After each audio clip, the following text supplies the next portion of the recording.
USA को देखें तो यूएसए में हर घर में आपको गन्स मिलती है।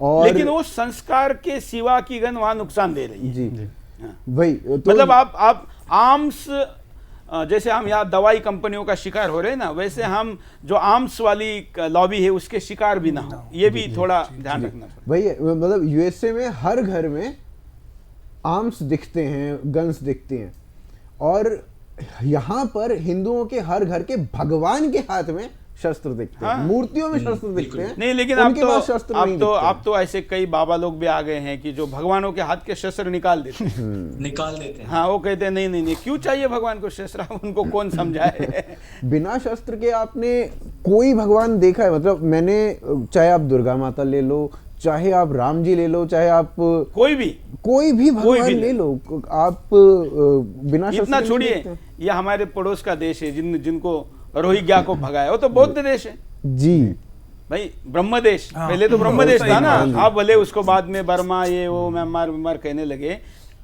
वहां बौद्धों ने रोहिंग्या को भगाया ना, तो वहां तो कहाँ शस्त्र हैं। लेकिन हमें ये सोच को चेंज करना ही होगा, अन्यथा कुछ नहीं हो सकता। बहुत से लोग कहते हैं अरे आप पत्रकार हो, कलम के सिपाही को तलवार की क्या जरूरत। मैंने कहा जब कलम के सिपाही के पास तलवार लेके आएगा ना तो वो सरेंडर कर देगा। अगर उसके पास में पहले सामने रखी होगी, जैसे मैं जहाँ बैठता हूँ मेरे आसपास में शस्त्र आपने देखे होंगे, तो कोई आएगा भी अगर किसी इरादे के साथ तो देखेगा कि यहाँ से जाने की संभावना नहीं है। वो कहते हैं ना कि pen is stronger than sword, हाँ, लेकिन ओनली ऑन पेपर।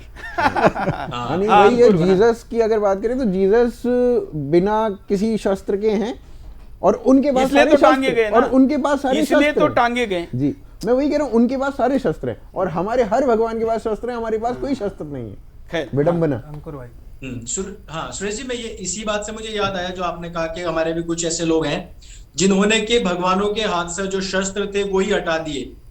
तो अगर उन लोगों की मैं बात करूं, और मैं नाम तो नहीं लेना चाहूंगा, पर आपने उन लोगों के खिलाफ भी एक बड़ी मुहिम लगाई है। और जहां तक अगर बात करें कि आपके तिलक की, आपके भगवा धारण की, आपके हमेशा हिंदुस्तान की और हिंदुओं के हित की बात जो आप करते हैं, लेकिन कहीं ना कहीं वो जो हिंदू धर्म से जुड़े हुए, उनको कथावाचक कहिएगा, प्रवचनकर्ता कहिएगा, ये जो आपने एक बहुत बड़ी क्रांति, मेरे हिसाब से तो बहुत बड़ी क्रांति है, इसके बारे में हमें थोड़ा सा बताइएगा। क्योंकि पत्रकारिता अपनी जगह है, राष्ट्रवाद अपनी जगह है, और धर्म रक्षा अपनी जगह है, लेकिन अपनी जब कमियां सामने आती है उन्हीं पर ही आपने एकदम से सीधा प्रहार कर दिया।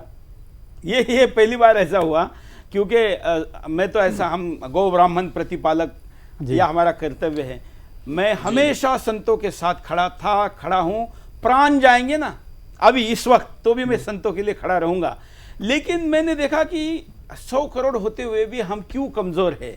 देखिए, साधु संत कथावाचक, छोटा कथावाचक भी हमारे लिए महान इसलिए है क्योंकि इतने सारे आक्रमणकारियों के बावजूद भी हमारे संतों ने ही साहित्य को बचाए रखा। इनके योगदान को हम बिल्कुल नकार नहीं सकते। लेकिन अगर उसमें कोई लोग, जैसे आपने टैगोर का उदाहरण दिया, वो लोग अपनी व्यक्तिगत महानता या व्यक्तिगत गांधी के प्रयोगों की तरह अपने प्रयोग करके अगर पूरे हिंदू को ही समस्या में खड़े करने वाले हैं तो उनके खिलाफ बोलना पड़ेगा। हम उन व्यक्ति के खिलाफ तो नहीं थे, मतलब उसमें मुरारी बापू से लेके बड़े बड़े नाम थे, हमारे लिए आज भी वो पूजनीय है। मैंने कभी नहीं कहा कि वो माफी मांगे, मैंने कहा आप वचन दीजिए कि आप दोबारा नहीं कहेंगे। यही तो हमने कहा। तो हमें ये भी करना होगा, अपने घर के बड़ों को भी समझाना होगा। और इसलिए संतों की रक्षा की बात करने वाला सुदर्शन एकदम से इस विषय में जब उतरा तो कुछ लोगों को झटका लगा, लेकिन मैं दावा करता हूं सभी लोगों ने हमारा इस मुद्दे पर समर्थन ही किया। लोगों ने कहा अच्छा किया। देखिए, उसके बाद आपको एक भी किसी कथा में अल्लाह मौला सुनाई दे रहा है? नहीं, करना पड़ेगा। ऐसे हमको राजनीति में भी करना पड़ेगा। ये जो अजान चलती है और राजनेता हमारे भाषण रोक देते हैं ना, उनको भी समझाना पड़ेगा।